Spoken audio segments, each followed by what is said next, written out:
El desfiladero era una trampa. La unidad táctica Águila había quedado aislada en algún punto entre las sierras de Zaragoza y los barrancos secos del Moncayo. Sin apoyo aéreo, sin refuerzos, y con apenas 4 cargadores por hombre, el viento convertía cada disparo en una ruleta. Las ráfagas golpeaban las paredes de roca, desviando las balas y devolviendo el eco de la desesperación. El polvo olía a hierro y miedo. El teniente comandante Rubén Salas arrastró aire por la nariz. Y intentando calmar el temblor de sus manos, frente a él, la radio solo escupía estática. Nadie contestaba. El enemigo se acercaba desde 3 direcciones. El cabo primero Lucía Herrera ajustó el visor de su fusil de precisión, intentando controlar el pulso. La arena se le pegaba al sudor del rostro. A su lado, el sanitario Álvaro Torres apretaba un torniquete en la pierna de su compañero, el sargento mayor Medina, que sangraba por una metralla que olía a óxido y humo. Más atrás, el soldado Mario Ruiz contaba el puñado de balas que le quedaban. 2 cargadores, susurró. Y luego, nada. Desde lo alto, un rugido de ametralladora pesada reventó el silencio. Las chispas saltaron de la roca. Rubén se tiró al suelo, el corazón golpeando como un martillo. El ataque era coordinado, preciso, imposible de improvisar. Alguien había filtrado su ruta. Él lo supo antes de decirlo en voz alta. «Nos han vendido», murmuró. No hubo tiempo para buscar culpables. Una ráfaga reventó el muro de piedra a menos de 1 metro de su cabeza, y entonces ocurrió. Un único disparo, seco y distante, atravesó la noche. La ametralladora enemiga se cayó al instante. Luego, 3 disparos más, rápidos, medidos. El desfiladero enmudeció. En la radio, entre crujidos de interferencia, sonó una voz grave, rasposa, con un tono que olía a veterano y tabaco. «Águila, aquí Centinela 7. No os mováis, limpiaré el campo». Rubén se quedó helado. Ese indicativo lo había escuchado en la academia, en historias que los veteranos contaban entre copas. El francotirador que nunca fallaba, el que desapareció tras un operativo en Bosnia. Una sombra convertida en mito, pero allí estaba, hablándole a través del canal militar, con una serenidad que solo se gana después de demasiadas guerras. Lucía enfocó el visor hacia el norte. Entre la bruma del polvo, distinguió una silueta solitaria sobre la cresta más alta. Un hombre, inmóvil, con el rifle apoyado en una roca. Al lado, un pequeño tablero con anotaciones de temperatura, viento y presión, escritas a tiza. Cada ajuste era quirúrgico. Cuando volvió a hablar, su voz fue tan precisa como una orden. «Desplazad 2 al sur, y mantened la cabeza baja». Rubén obedeció sin pensar. Dio señas a su equipo y comenzaron a arrastrarse entre la grava, rozando la muerte con cada metro. Desde el flanco izquierdo, los insurgentes abrieron fuego. Centinela respondió con 5 disparos exactos en menos de 30 segundos. Cada impacto, un enemigo menos. El resto dudó. Algunos corrieron, otros se escondieron. El miedo empezó a cambiar de bando. Por primera vez en toda la noche, el silencio sonó a esperanza. Rubén apretó el fusil contra el pecho. Quería preguntar quién era aquel hombre, pero algo en su voz anterior lo detuvo. Había dicho una frase que le heló la sangre. «Rubén, igual que en Ronda 91, no cometas el error de tu padre». El mundo se detuvo un segundo. Nadie debía saber eso, nadie, salvo alguien que había estado allí. Rubén tragó saliva. El viento rugía entre los riscs, pero ya no era el mismo. El enemigo se replegaba, y la noche, por fin, parecía respirar. Aún así, algo le decía que aquella voz no solo había venido a salvarlos. Había regresado del pasado, trayendo consigo una deuda que todavía no estaba saldada. La radio quedó muda. El eco del último disparo se perdió entre los montes de Aragón. Y en el corazón de Rubén, algo se encendió. La certeza de que la guerra que lo había formado acababa de empezar de nuevo. El amanecer llegó sin aviso, filtrándose entre los riscos con una luz pálida que apenas alcanzaba para distinguir los cuerpos tendidos. La unidad Águila había resistido, pero el precio era alto: 2 heridos graves, 1 desaparecido, y el silencio tenso de los que sobreviven sin saber por qué. Rubén Salas mantuvo la vista fija en el horizonte.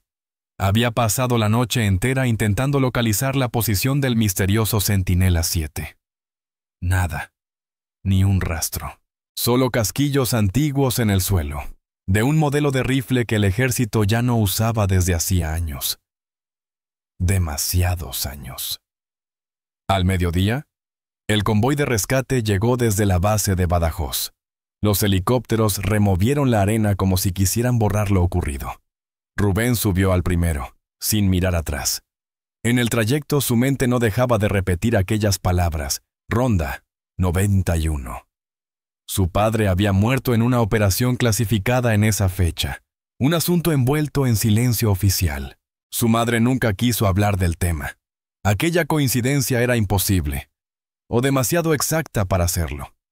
En la base, los informes se redactaron con prisa. Nadie mencionó al francotirador. Oficialmente, Águila había repelido un ataque con ayuda del terreno y la suerte. Rubén firmó el parte sin decir nada. La verdad era demasiado frágil para ponerla en papel.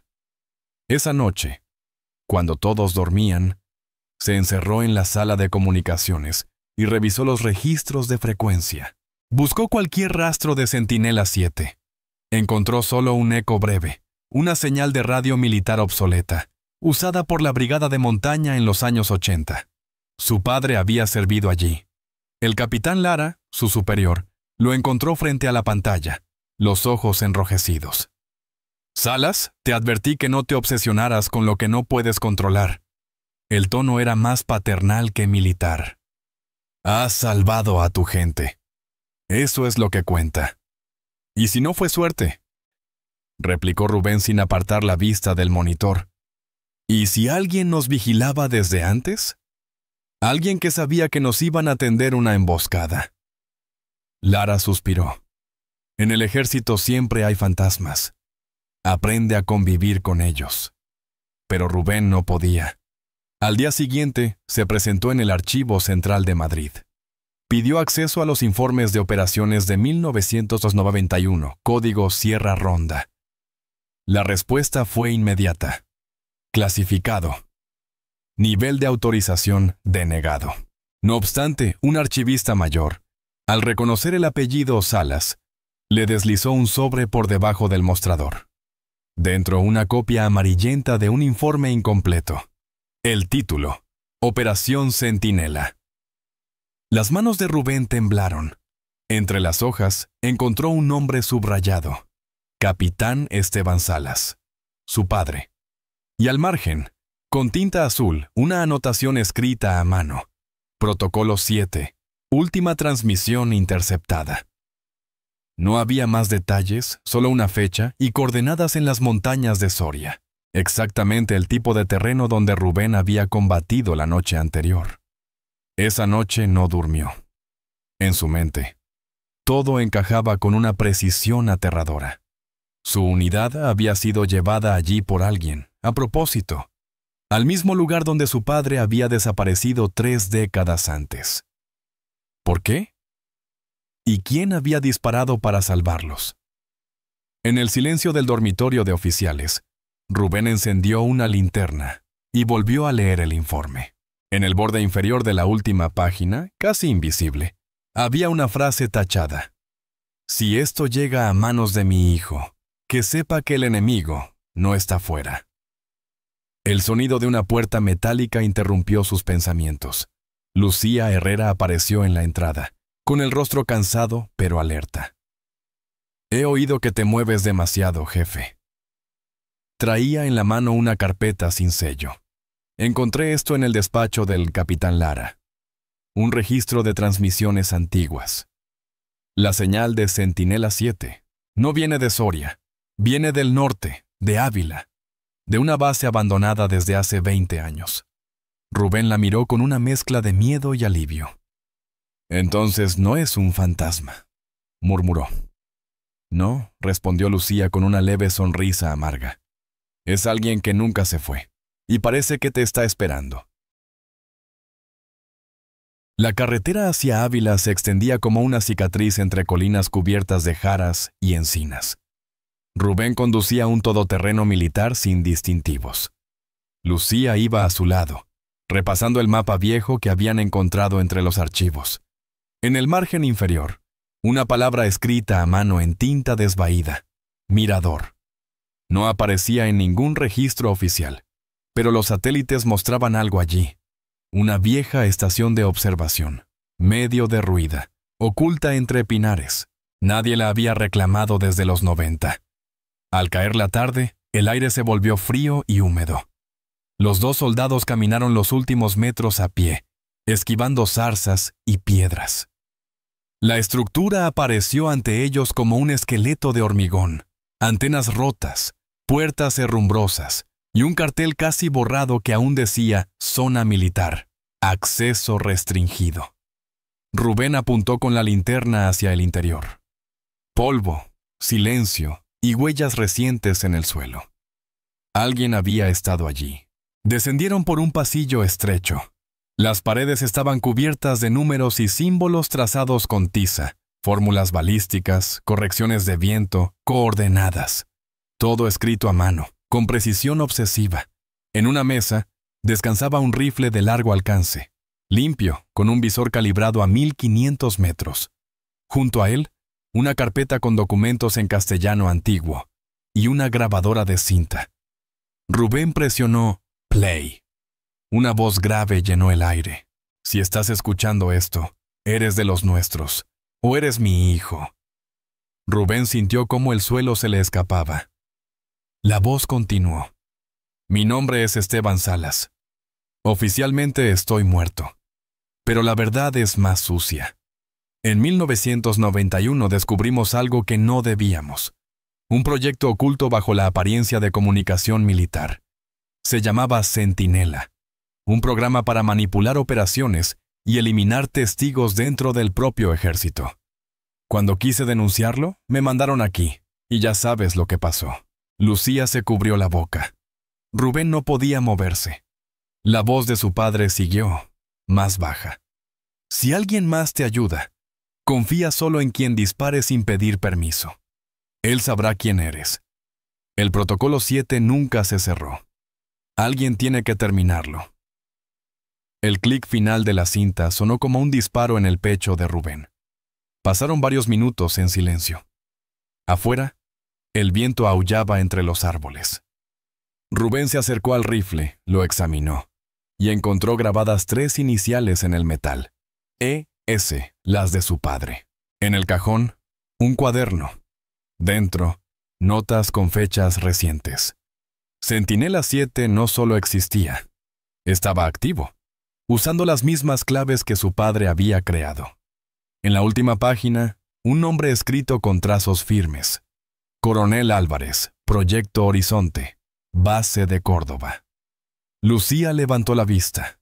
«¿Crees que sigue vivo?», preguntó. Rubén negó con la cabeza, aunque no estaba seguro.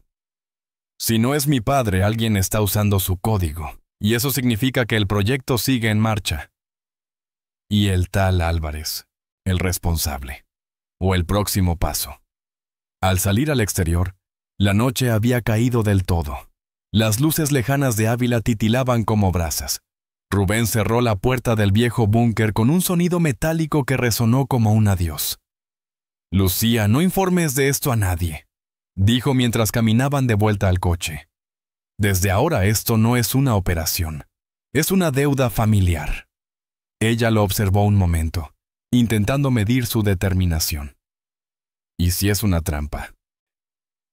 «Lo es», respondió Rubén con una sonrisa tensa.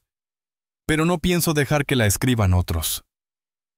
«Entonces, ¿cuál es el plan?».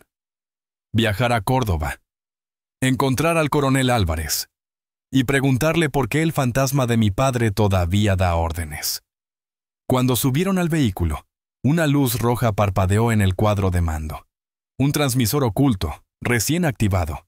Lucía lo arrancó y lo lanzó fuera, pero ya era tarde.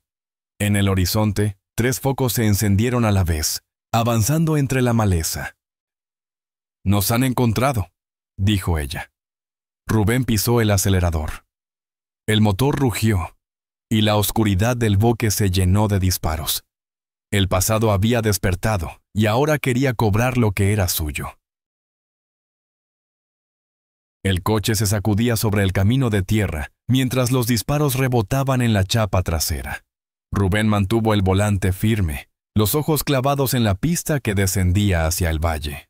Lucía recargaba su fusil desde la ventanilla, devolviendo fuego en ráfagas breves. 3 vehículos los seguían a distancia. Demasiado organizados para ser simples ladrones, demasiado silenciosos para ser tropas regulares. Los faros destellaban como cuchillos en la oscuridad. A la entrada de un puente abandonado, Rubén dio un volantazo brusco. El todoterreno se deslizó de lado, golpeó la barandilla y se detuvo en seco. ¡Fuera!, gritó. Saltaron al barro y corrieron hacia una zanja. El primer coche enemigo apareció segundos después. Rubén sacó una granada de humo, la lanzó bajo el puente y aprovechó la confusión para disparar al depósito del segundo vehículo. La explosión iluminó el bosque como un relámpago. Gritos, confusión, fuego. Luego, silencio. Lucía respiraba entrecortada. ¿Y ahora qué?, preguntó limpiándose la sangre de la frente. Ahora seguimos el plan, respondió Rubén. Córdoba, pero no por carretera. Usaremos las vías antiguas del tren, nadie las patrulla. 2 días después, llegaron a las afueras de Córdoba. El calor era seco. El aire olía a aceite y polvo. Rubén se presentó en una pensión discreta bajo un nombre falso. Allí los esperaba un hombre mayor, con la espalda recta y el acento curtido de quien ha pasado media vida en cuarteles. «Sois los hijos de la sombra», dijo, sin preguntar quiénes eran. «Os estaba esperando». «¿Quién es usted?», preguntó Rubén con la mano en la pistola. «Teniente coronel retirado Julián Ibáñez. Fui parte del proyecto Horizonte hasta que decidí marcharme. Demasiado tarde, quizá». En una mesa de madera, Ibáñez desplegó un mapa viejo del sur de España. Varias marcas rojas unían Córdoba, Sevilla y Rota. «Horizonte nació después de Centinela», explicó. «Una red secreta para mover inteligencia fuera del control parlamentario. Comunicaciones, sabotaje, operaciones encubiertas, todo bajo el pretexto de seguridad nacional. Cuando tu padre descubrió su existencia, lo enviaron a morir a Soria». «¿Y Álvarez?», preguntó Rubén. «Era el supervisor, pero no trabaja solo. Detrás de él hay alguien más, alguien que nunca firmó nada». «¿Un civil?». «No, un general». «¿Nombre?». Ibáñez lo miró con pesar. «Eugenio Llorente, director de inteligencia militar. Y, por desgracia, vivo y bien protegido». Rubén sintió el peso de la historia sobre los hombros, la voz de su padre, la señal, los ataques, todo apuntaba a lo mismo. Una red que nunca fue desmantelada. Lucía, que había permanecido en silencio, se inclinó sobre el mapa. «¿Y si lo sacamos a la luz?». Ibáñez sonrió sin alegría. «No podéis, los archivos están fragmentados y las pruebas, selladas bajo decreto. Pero aún hay una manera». Sacó de su chaqueta una llave pequeña de metal oxidado. «Esto abre un compartimento en la base de Rota. Allí guardan los registros originales del proyecto. Nadie los ha tocado en 30 años». Esa noche, mientras la ciudad dormía, Rubén y Lucía prepararon su equipo. El viejo coronel los observó desde la ventana, sabiendo que probablemente no volverían. «Tu padre creyó que podía limpiar el ejército desde dentro», dijo Ibáñez, despidiéndose. «Tú tendrás que hacerlo desde fuera». El viaje a Rota fue silencioso. Atravesaron pueblos dormidos, campos de olivos y carreteras sin luces. Al amanecer, el mar apareció frente a ellos. El olor a sal y metal les recordó que estaban entrando en terreno de la armada. El complejo militar se alzaba a lo lejos, protegido por alambradas y torres de vigilancia. Rubén apretó el volante. «Cuando crucemos esa valla», dijo en voz baja, «ya no habrá vuelta atrás». Lucía lo miró con una calma que solo da la certeza del peligro. Nunca la hubo, Rubén. No desde el primer disparo en aquel desfiladero.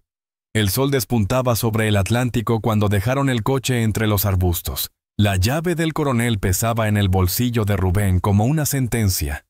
Detrás del alambre y las sombras del amanecer, los secretos del pasado esperaban, y con ellos, las respuestas que podían salvarlos, o enterrarlos para siempre.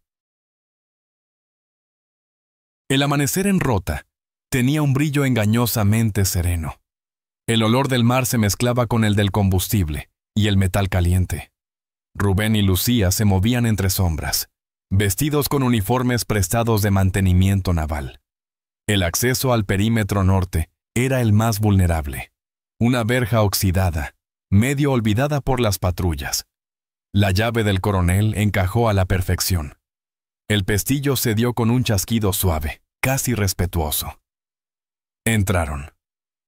Avanzaron entre hangares y depósitos. Los primeros turnos no llegarían hasta dentro de una hora. El plan era simple: infiltrarse en el archivo subterráneo, copiar la información del proyecto Horizonte y salir por el muelle antes del cambio de guardia. Pero nada salió como estaba previsto. En el túnel que descendía a los sótanos, escucharon pasos. Rubén apagó la linterna. Dos hombres bajaban hablando en voz baja, con acento militar reciente. Uno de ellos mencionó un nombre que hizo que Lucía se helara. El coronel Álvarez ha ordenado cerrar el acceso al nivel 3. Nadie baja sin autorización directa del general Llorente. Rubén apretó los dientes. Estaban más cerca de lo que imaginaba. Esperaron a que los soldados se alejaran, y luego continuaron. El ascensor no funcionaba. Forzaron la trampilla de servicio y descendieron por la escalera. En el nivel 3, un pasillo estrecho conducía a una puerta reforzada con acero. Sobre ella, un cartel polvoriento. Archivo técnico. Clasificación alfa. La llave volvió a encajar. Dentro, el aire olía a papel viejo y ozono. Filas de archivadores metálicos, cintas magnéticas, cajas selladas con precinto ministerial. En el centro, una consola encendida, parpadeando en verde. Lucía se sentó frente al teclado y comenzó a copiar los archivos. Los nombres en pantalla se desplegaron como un latigazo. Operación Centinela, Horizonte, Álvarez, Eugenio Llorente, y una última carpeta titulada Ronda 91. Rubén la abrió. Dentro, fotos en blanco y negro, informes de radio, y una grabación de su padre, fechada el día de su desaparición. Su voz sonó más clara que nunca. Si esta cinta se reproduce, significa que no confiaron en mí, pero confío en ti, Rubén. Acaba lo que empecé. Una alarma rompió el silencio. Las luces parpadearon en rojo. Alguien había detectado la intrusión. Lucía desenchufó la unidad de datos y la guardó bajo el chaleco. «Tenemos que irnos», dijo, sin mirar atrás. Rubén asintió. Salieron corriendo por el pasillo. Desde el ascensor llegaban ecos de botas y órdenes. Subieron por la escalera de emergencia, el metal resonando bajo sus pasos. Al salir al exterior, el sol ya había subido sobre el mar. 2 jeeps bloqueaban la salida norte. Rubén arrojó una granada de humo y se lanzó hacia la derecha. Lucía corrió en dirección opuesta, cubriéndolo con disparos precisos. Una ráfaga alcanzó una tubería. El vapor estalló, creando una nube blanca que cubrió el muelle. En medio del caos, Rubén logró saltar a una lancha amarrada y arrancó el motor. Lucía saltó tras él justo antes de que una bala rozara su hombro. La embarcación se alejó entre las olas mientras las sirenas se multiplicaban en tierra. A varios kilómetros de la costa apagaron el motor. El viento soplaba con fuerza. Rubén respiró hondo, mirando el horizonte. Lo tenemos, dijo, tocando el disco duro que Lucía protegía entre las manos. Pruebas, nombres, todo. Lucía sonrió débilmente. Entonces, ¿qué hacemos ahora? Rubén guardó silencio un momento, observando las gaviotas sobre el agua. Si esto sale a la luz, no solo caerán ellos, también caerán inocentes. Tenemos que decidir si queremos justicia o verdad. Lucía lo miró, comprendiendo el dilema que los esperaba. Tu padre eligió la verdad, susurró. Y pagó el precio. Rubén asintió. Yo también lo haré. Pero esta vez no lo harán desaparecer. El sonido lejano de un helicóptero rompió el instante. Provenía del norte, aproximándose rápido. Rubén apretó el timón, girando hacia el este. Las hélices rugían como un presagio. La persecución todavía no había terminado, y el mar, igual que la guerra de su padre, seguía sin ofrecer refugio. El mar se agitaba como una bestia viva mientras la lancha cortaba las olas. El helicóptero lo seguía a menos de 1 kilómetro, su foco rastreando la superficie. Lucía mantenía el fusil apoyado en el borde, intentando calcular la distancia.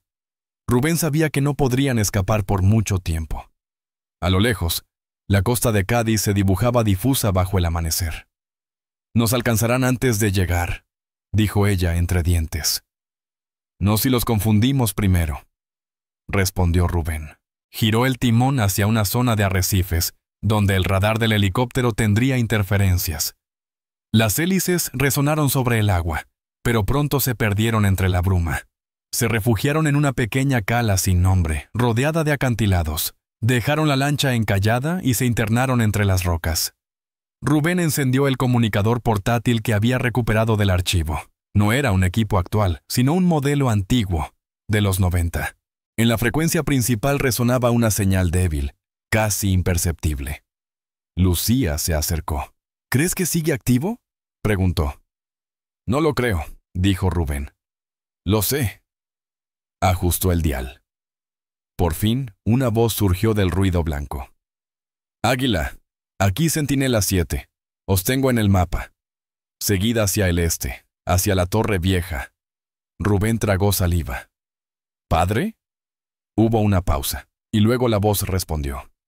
«No soy un fantasma, hijo. Pero tampoco soy quien recuerdas. Nos vemos en la torre». 3 horas después, alcanzaron una estructura abandonada sobre un acantilado. Era una antigua estación de vigilancia costera. Las escaleras de hierro crujían bajo sus botas. Dentro, el aire olía a sal, pólvora y recuerdos. En el centro, un hombre los esperaba. Vestía de civil, pero su porte militar seguía intacto. Canoso, curtido, con los ojos de quien ha visto demasiado. Rubén se detuvo, sin atreverse a acercarse. «¿Eres tú?», preguntó, la voz quebrada. El hombre asintió lentamente. «Esteban Salas murió en 1991», dijo con tono firme. «Pero lo que él empezó, yo lo continué». Rubén sintió un torbellino de emociones. Ira, alivio, incredulidad. «Nos hiciste creer que estabas muerto. Nos dejaste solos». Esteban bajó la mirada. «Si hubiera vuelto, te habrían matado igual que a mí. El sistema que denuncié sigue vivo. Llorente lo dirige ahora. Pero hay más detrás. Por eso necesitaba que llegaras hasta aquí. Tú y tu gente sois lo último que queda limpio». Lucía dio un paso adelante. «Tenemos las pruebas, archivos, grabaciones, nombres». Esteban la miró con una mezcla de respeto y tristeza. «No bastará. Ya han empezado a borrar los rastros. Hay una sola opción. Transmitir todo en directo a la red de inteligencia civil. Si lo hacemos, la verdad saldrá antes de que puedan destruirla. Pero alguien tendrá que quedarse aquí para mantener la antena encendida». «¿Y quién va a hacerlo?», preguntó Rubén. Su padre lo miró en silencio. «Yo». El viento entró por las rendijas como un suspiro. Rubén comprendió de inmediato. Esteban ya lo había decidido. «No lo permitiré», dijo con rabia contenida. «No es una elección, hijo, es una deuda. La mía, contigo, con tu madre, con todos los que murieron por esto. Tú debes llevar la información, que la verdad llegue donde yo no pude». Lucía le entregó el disco duro a Rubén sin palabras. Esteban activó la consola de transmisión.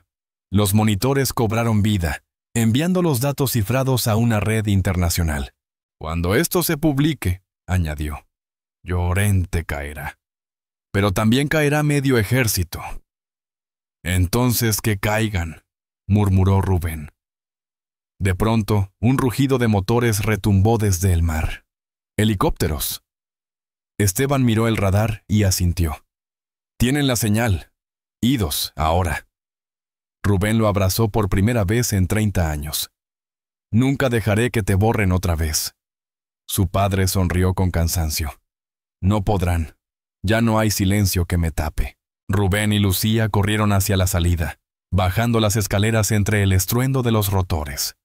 Desde la playa, vieron cómo los helicópteros descendían sobre la torre. Una explosión sacudió el acantilado. Fuego y humo se elevaron en espiral hacia el cielo. Lucía lo sostuvo por el brazo, temblando. Rubén observó las llamas con los ojos secos. «Ha vuelto a morir», susurró. Pero esta vez con su nombre limpio. La transmisión seguía activa.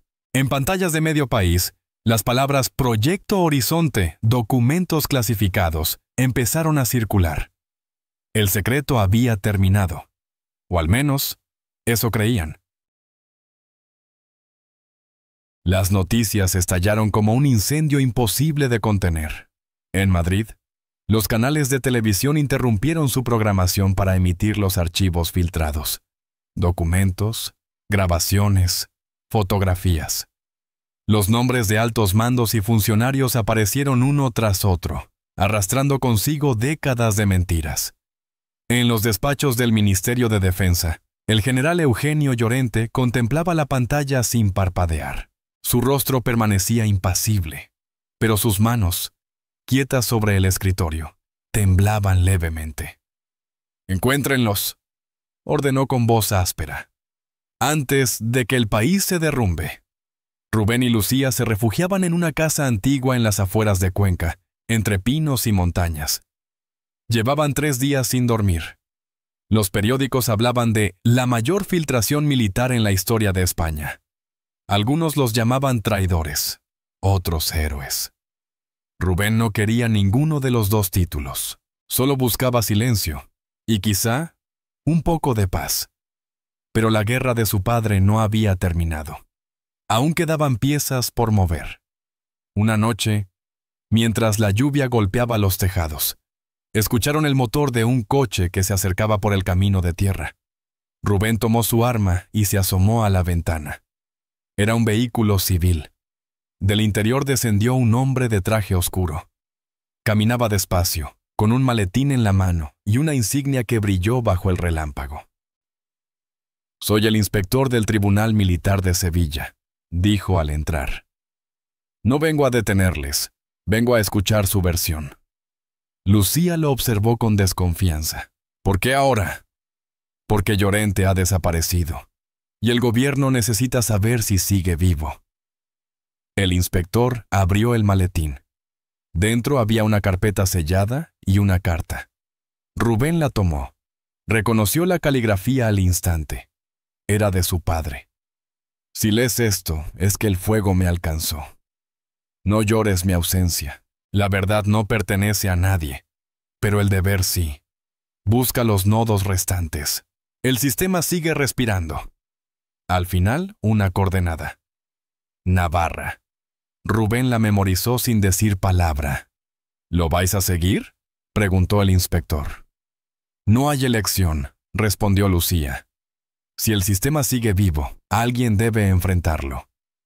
2 semanas después, el país seguía convulso. Se habían abierto comisiones parlamentarias, los periódicos hablaban de conspiración, y la opinión pública exigía dimisiones. Nadie sabía dónde estaban los responsables.